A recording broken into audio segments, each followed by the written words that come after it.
patient, building trust, and establishing a good rapport, and having good interpersonal communication skills to be able to give positive feedback and report to the rest of the treatment team.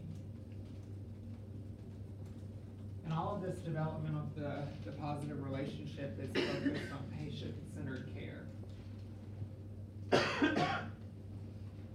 This allows there to be good quality treatment, to set high quality goals, and you maintain safety for the patient. So again, it's all about shaping nice interventions that lead to high quality therapeutic goals and maintaining a safe environment for the patient. So again, safety, and nice short-term outcomes and good long-term goals for the patient. And we're going to talk about the phases of the therapeutic relationship. So you can relate this back to our ethics lecture about values clarification. So can anyone remind me about values clarification in general? Anyone remember?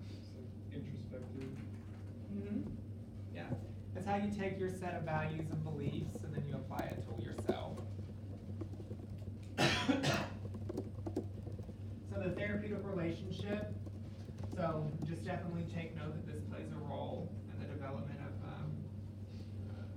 relationships, that ethical perspective and values clarification. So you're pulling it throughout the communication process. The therapeutic relationship, just like we talked about with communication, is the interaction between two people. And so you want to have this nice, harmonious kumbaya climate to create healing, growth, promotion, and illness prevention.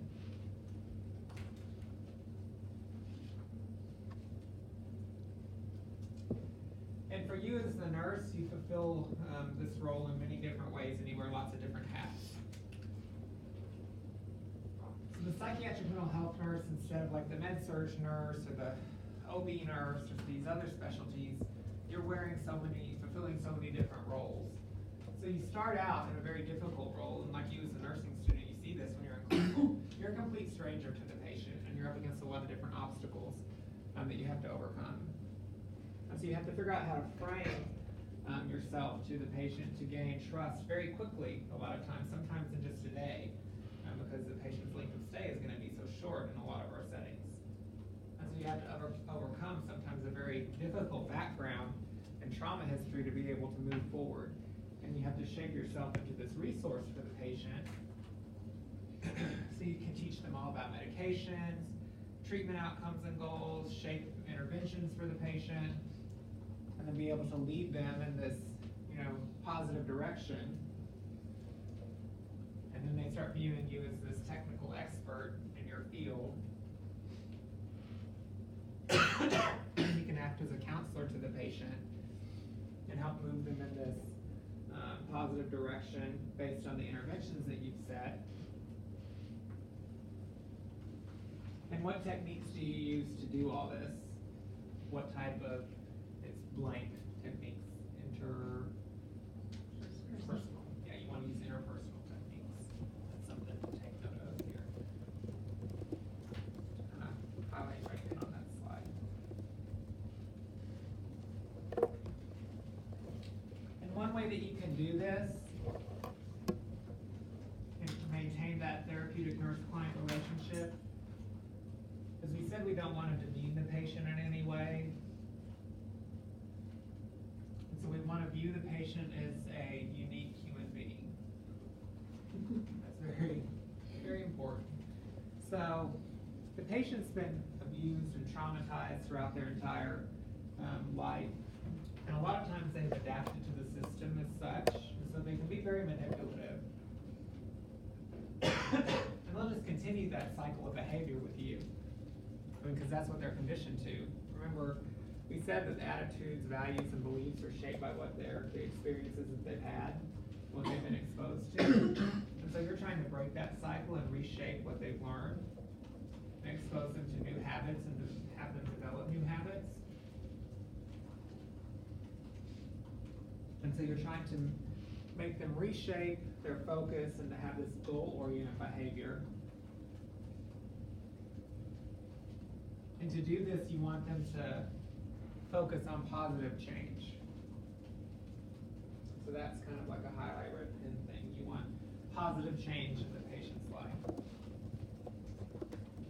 And again, does that have to be huge monumental things, or can it just be everyday little small things that you're focused on? Yeah, it can be small tasks. So interventions don't have to be huge, and goals don't have to be huge. Like we have a patient at Central State.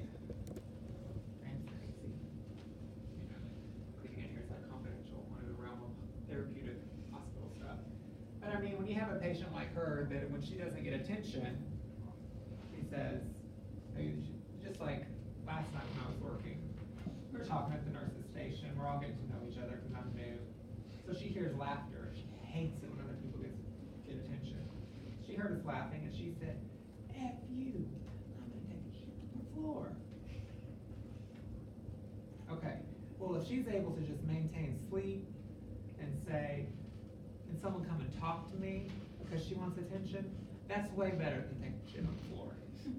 What she will do, like she acted up all night because she heard people laughing. She will literally, whoop, on the floor. Like, boom, right there, deuces, like on the floor. So if we can just get her to simply come out and say, what are you guys doing? And not cuss you out. Great job, Miss Tracy. Congratulations to you. She's been there like for freaking 8 years, you know? So that's moving, positive feedback for that one. That's moving in the right direction. Personal growth. So, I mean, it can be just small things. And if she takes a bath, you know, that's moving in the right direction. So goals are achieved through the use of the problem-solving model. That's something to take note of. So identifying the client's problem. Obviously, you and the treatment team are going to do that. But what's another important thing with identifying the patient's problem? Who else do you want to include in this process? The patient. You want the patient to be an active member of this process. So it leads into that. Encouraging the client to discuss the changes that they want to make. And you want to discuss with the client changes that are possible and not possible. Discussing alternative strategies when they set goals that are unrealistic. Because if they set too many goals, what's definitely an option that can happen? What can happen to the patient if they set goals that are way too unrealistic? Right. Failure the next time. That's absolutely correct. They can overwhelm themselves and not mean to. It's great for patients to set goals for themselves. But if they set goals that are unattainable and unreachable, and even if they're realistic goals for someone like you or me, if they get out and they don't attain those goals, then they'll see themselves as a failure, and that can trigger them, and they can lead back to treatment or rehospitalization. So you want goals to be obtainable. Simply maintaining housing for yourself and being able to get up every day and go to your outpatient appointments at the beginning, and if they're a substance abuse user, going to their scheduled meetings and not using again, that's a good start. And taking your medication every day. There we go. Let's just stop there. Excellent job. And attending to your own ADLs. Congratulations. You're at a good start in life.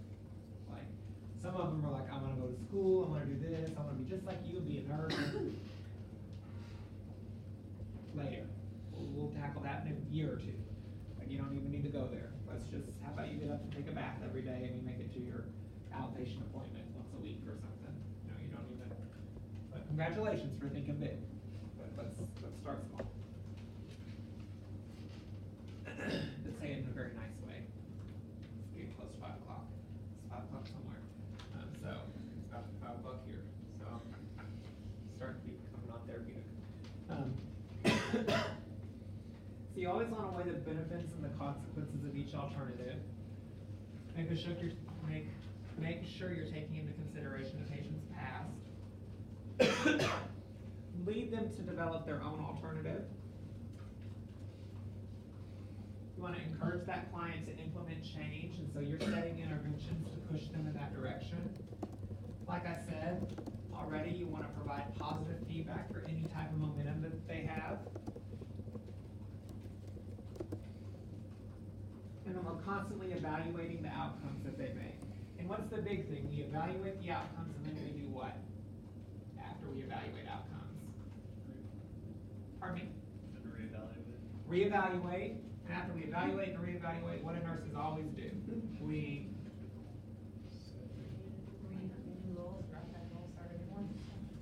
What is the big tenet in nursing that you always do? If you didn't do this, it's not done. Document. Yeah, you're always documenting. Especially in psychiatric mental health nursing, you always document what happens. Because if you don't document it, you can't get more,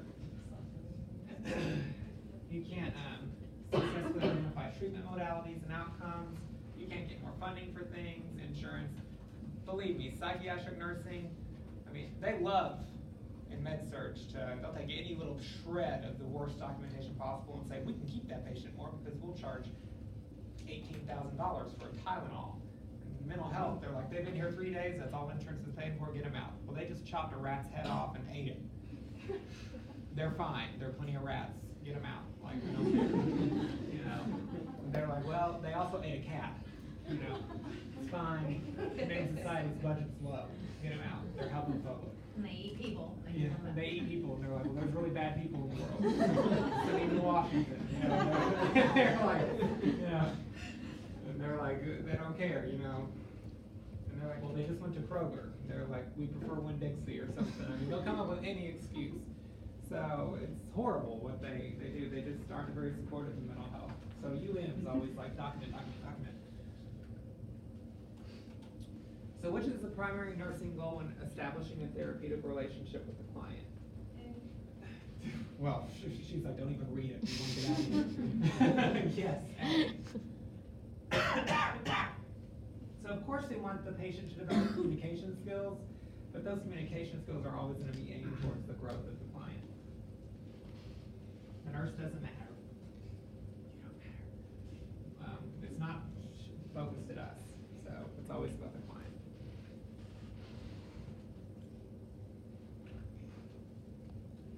So therapeutic use of oneself. So this is about using one's personality consciously and full awareness to be able to establish and structure nursing interventions to help the client. So we have to be very self-aware and self-understanding, have good philosophical beliefs to be able to apply that to developing positive nursing interventions and goals. Why else is this very helpful to have good self-awareness? Because no matter what field of nursing you go into, which specialty area, is nursing really an easy field? Obviously, I mean, you've been in that cell program for a year. Is nursing an easy field to go into? No, it should pay us way more. I'm a huge advocate for that. Spread the word. So, we should pay at least double. So, it's very taxing mentally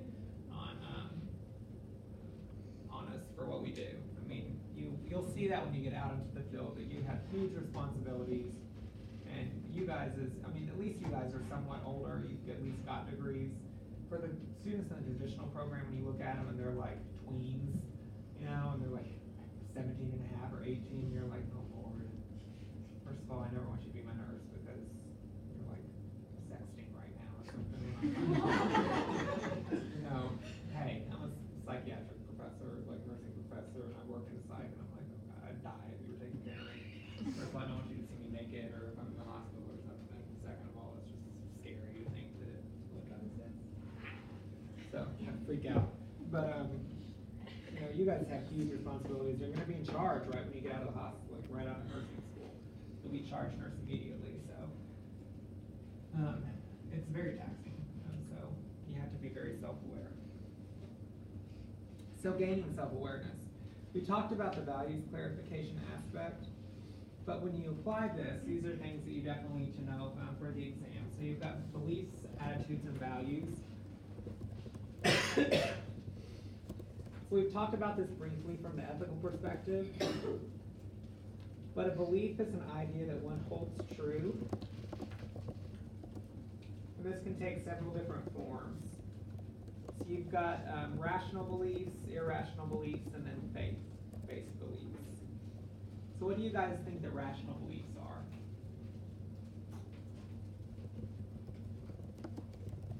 What are rational beliefs? Let's take a stab. Reasonable? Yeah, I mean, like, Yeah, they're reasonable beliefs, and they're also rooted in some sort of fact. So they have evidence that exists to substantiate the truth behind them.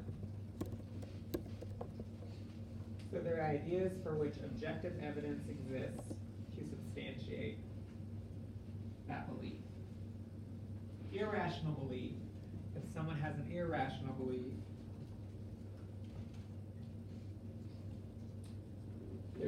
they hold that belief to be true, even though there's objective evidence contrary to that belief.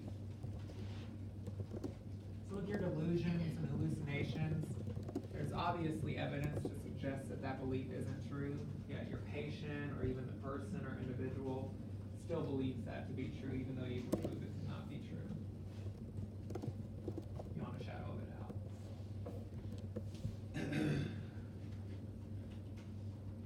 An attitude is a unique frame of reference that an individual has developed about his or her own world or existence, and they operate from that frame of reference.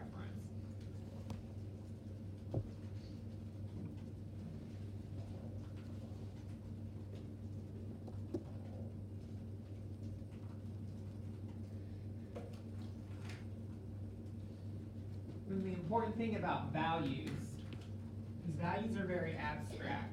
And the reason that they're abstract is because us from the outside can view them as very positive or negative.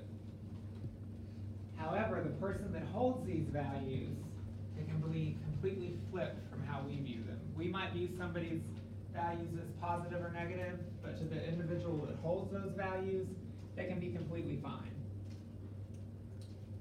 So I might operate in a very Machiavellian way and be very focused on myself. Someone might view that as a negative value system that I operate from, but I think it's completely fine. So it's very abstract, but people's values can be viewed as very abstract. So they represent an individual's ideal mode of conduct to reach their own goals. So values are how somebody reaches their own goals. They can be viewed as positive or negative, but it comes from a completely abstract place. So it's kind of to each his own. And then when you clarify those values, it's how you adapt that value set to your own existence. So you view other people's values and you say, well, how can I adapt that to my own way of life? How do I want to operate? Do I want to operate from a good value set, from a negative value set? Honestly, we care for each other, care for people, but is anybody in here fans of The Walking Dead, for example? Anybody ever watch that show? What would happen if zombies just start popping up out of nowhere when you're at the hospital? You're gonna say, I'm gonna stay here even though all these dead people can come back to life and eat my face. Or medicine right there. I'm gonna get medicine, my family, my boo thing, and I'm out of here. You're sick and you're dying anyway, and then after you die, you're gonna come back and try and eat me. I gave you help, you had your best shot. So we have good intentions at heart, and our value system is pretty solidified, that we try. But really at the end, most people are looking out for themselves, I'm just saying. I wouldn't show up to class the next day and teach you guys if zombies were walking around. I want you guys to learn, and I have really great intentions for you guys to be great nurses. But I'm like going to Tijuana, trying to find a yacht, and I'm out of here.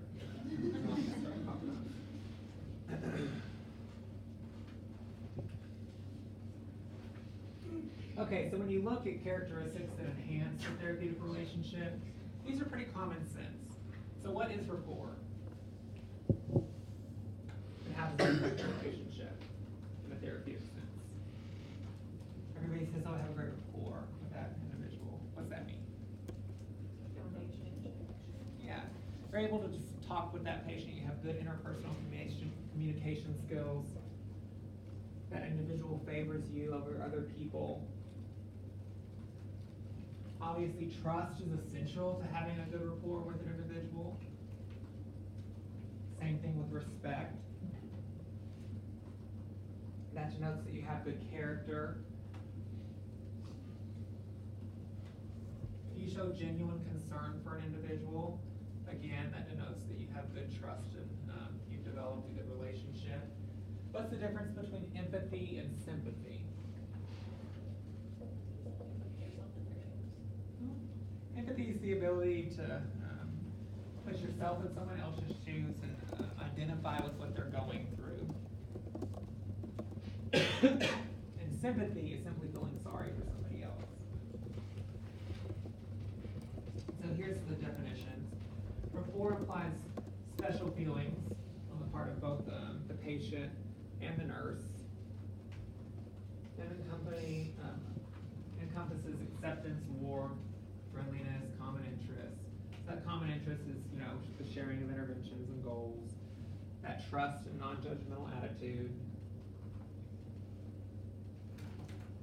It's got all these nursing concepts, the veracity and integrity that you guys learned about as you come up through the program. So when I talked about things being simple, look at these basic little nursing interventions that you can provide. Blankets, food. This kind of ties in with that concrete thinking mentality. So again, if it's highlighted, it's important. You're always wanting to promote trust. But to keep things very clear for the patient, providing things in a written form.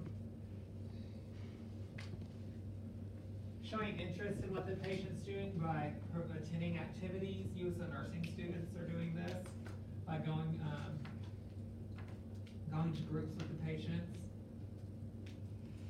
Being consistent as a nurse and adhering to the rules and being firm with your boundaries is hugely important.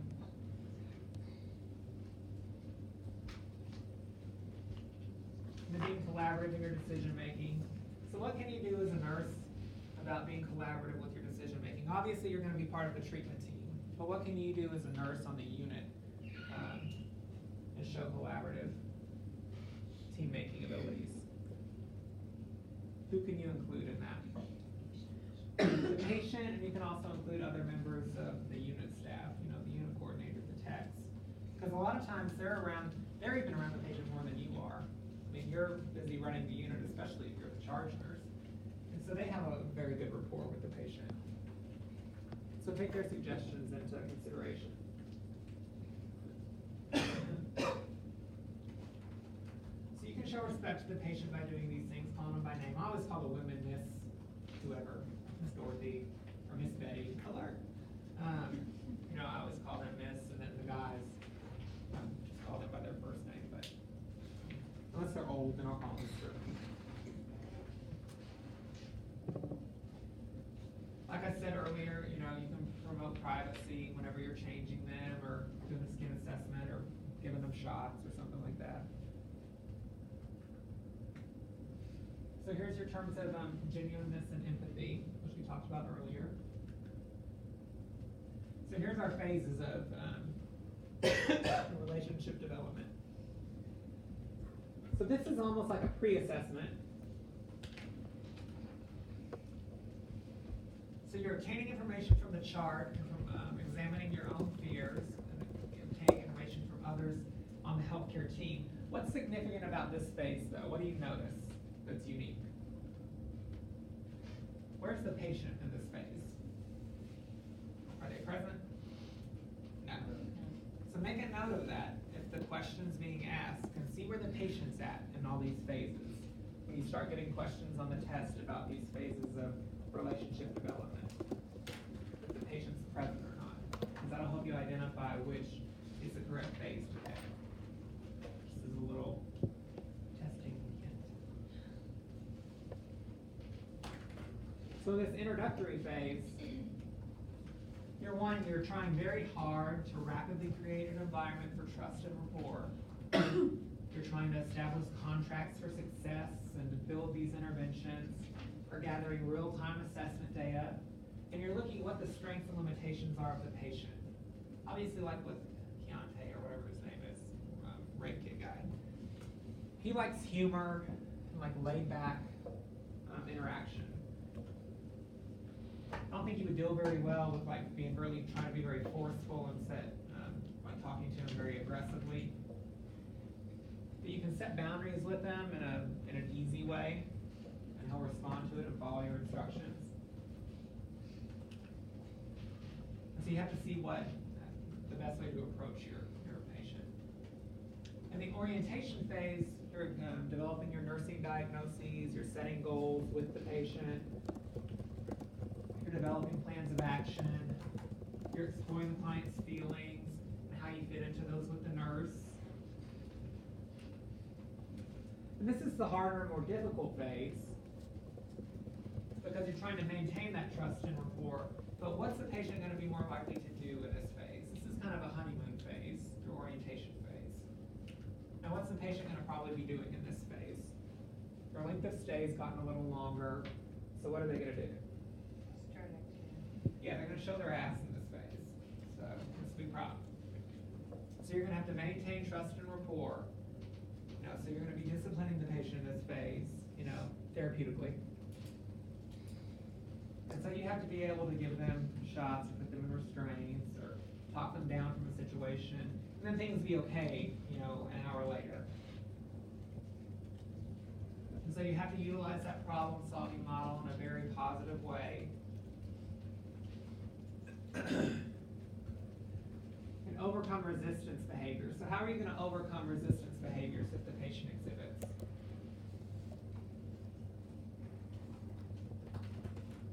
You're going to maintain, you're going to maintain what?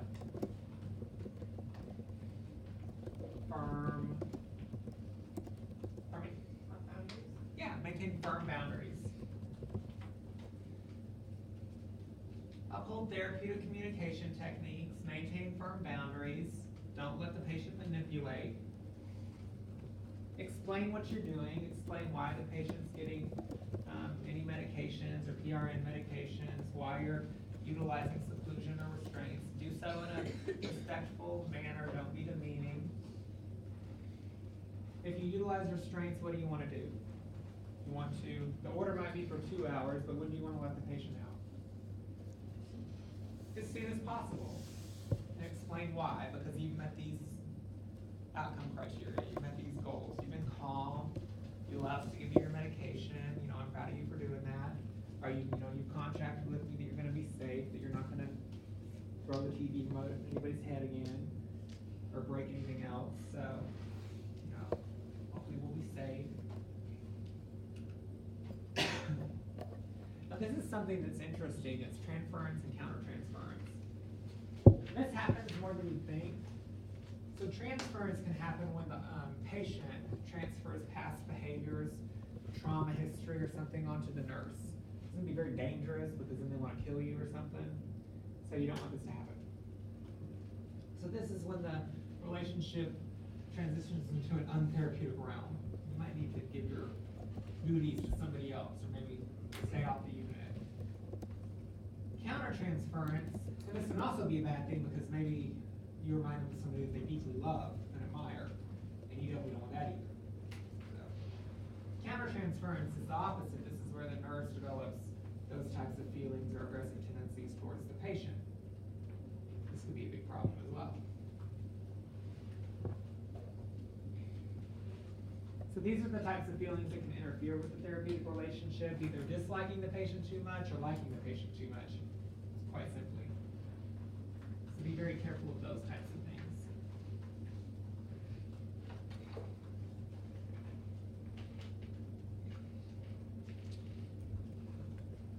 So you obviously don't want to endanger not endanger. You don't want to develop overt feelings of disgust towards the patient. You don't want to make the patient feel more anxious. You don't want to amp the patient up by being overtly aggressive towards the patient or being a trigger towards the patient. You don't want to be apathetic towards the patient when you're trying to be therapeutic. You just be very bored, dull. If you can't set proper limits for the patient or you show favoritism, that's a big problem. If you're too defensive of the patient's behavior and you won't allow other staff members to set limits, or you undermine staff members' authority, that's a huge problem. That causes so many fights in the hospital. If someone makes a decision and then you go right behind them and make a different decision, and it's called staff splitting, that's a very big issue. And so this termination phase, how should a relationship in the therapeutic setting end? What's the ideal way for a relationship to end in the therapeutic setting? Pardon me? On a good note, I don't know Yeah. what that would mean. Just like a medication that's strong, say, you've got to titrate it up. What do you have to do when you go off of it? Pardon me? Yeah, titrate it down. So the same with the termination phase. Hopefully you've set interventions that are effective and you've utilized those interventions and obtained measurable goals. And those goals will be carried through to the outpatient setting.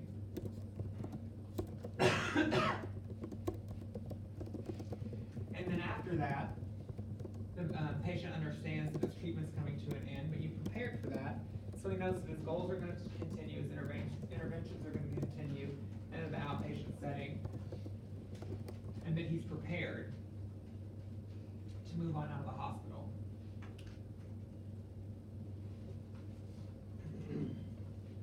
So you've got a client that's threatening to kill himself, his wife, and their children if the wife follows through with divorce proceedings. During the pre-interaction phase of the nurse-client relationship, which interaction should the nurse employ? Acknowledging the client's actions and encouraging alternative behaviors, establishing rapport, and developing treatment goals, providing community resources on aggression management, exploring personal thoughts and feelings that may adversely impact the provision of care. D. So why D? Yeah. Because we said with the pre-interaction phase, we want to know where the patient's at. Are they present or are they not present? And in this one, this occurs before the nurse meets the client. So it's a good example of understanding where the client's at and how they fall in the treatment phase. Okay, so looking at boundaries, we said maintaining boundaries a lot throughout this lecture. So a boundary indicates a border that determines the extent of limits that you've set.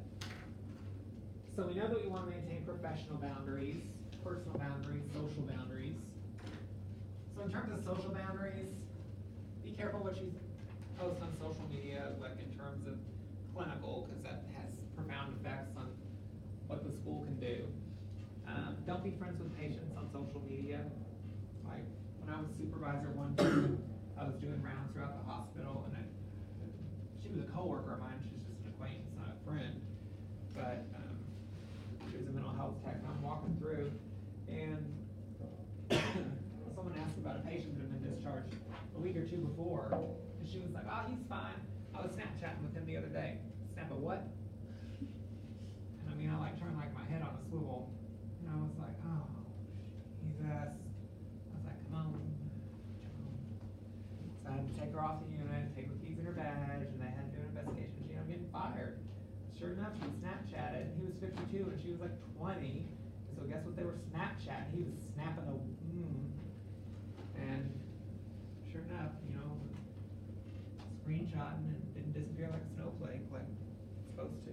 So he was Snapchatting really inappropriate things to her. So don't do things like that. It's ridiculous. And don't text inappropriate things to patients. We had one person get fired, and they were texting like pornographic materials of themselves back and forth. Sure enough, the patient came in, and she had everything on her phone. That's ridiculous. It's in text. They can save that. You're gonna get caught, idiot. Amateur criminal. Concerns regarding professional boundaries. So self-disclosure. Be careful what you tell patients. Giving gifts. Don't give personal items to patients. Don't make food and bring it in for patients. Number one, that could kill them. Touch. Be careful about the touch boundary. If someone touches you by accident, or not by accident, even on purpose, just don't make a big deal about it. I've had patients like touch me and like hang my butt or something. We just don't act like it's a big deal. And no one's been doing it. Friendship or romantic association, don't have romantic associations. Don't have physical interaction. Don't have intimate interactions with patients. We had one tech get fired because he had sex in the bathroom at the hospital with the patient while the roommate was in the room and thought he would get away with that. Then the roommate wanted to have sex with him, but she was not attractive, and so he said no, and then of course, what did she do? She told on him. Well, duh. That was a huge scandal. Ridiculous. Don't marry patients and try not to tell anybody and keep it a secret. A nurse did that and got fired. Like she was just gonna marry someone and no one would find out. And then she went out to dinner with a bunch of her coworkers and she brought the patient to dinner. And like no one would remember him because he had like a new hairdo and some like clean clothes. They were like awful familiar. You know, they actually were like, so she thought if she just shined him up like a penny, he would just fit right in. People are so crazy. One thing I told the other classes is this: if you become, is anyone in here interested in psych? Okay, we got one. Oh, just one. It's okay, we'll stick together. And this doesn't apply to me or you, because we're normal. Crazy attracts crazy. I have no issues in my life, as you can tell. I'm completely stable and just level. But crazy attracts crazy. The nurses and staff you meet in a psych setting, weirdos, let me tell you. Not me, of course, like I said. You're not going to catch it. I'm completely straight level. But yeah, people you meet are out there. So, warning signs that there's been professional boundaries that have been crossed. Of course, favoring a client over another, keeping secrets, changing dress styles. Always be aware of dress styles. I told the other classes we had one individual that always dressed inappropriately, and it actually caused problems on the patients got in fights on the unit. She was a PRN nurse, very attractive, and had a lot of plastic surgery. I just like to throw that in there to give you an idea of how she looked. Lots of plastic surgery, like from head to toe and back. She had a lot, and she was a Romanian major in the Romanian army. So it was like a Benny Benassi satisfaction video thing. It was like, so it's kind of, I mean, just paint that picture in your head. So she had the accent and everything, like a Roman major. So imagine it. But she wore like really tight scrubs and like a V-neck, specially made Gap V-neck tee. And then she would dress for dates at work and wear stilettos with strings, dresses. And then she'd cover up with like a bomber jacket, so the jacket was like very. And I was on house one night, and she was like bending over in the nurse's station, and crap was just falling out. And I was like, and she's a good friend of mine, so I was like, go figure.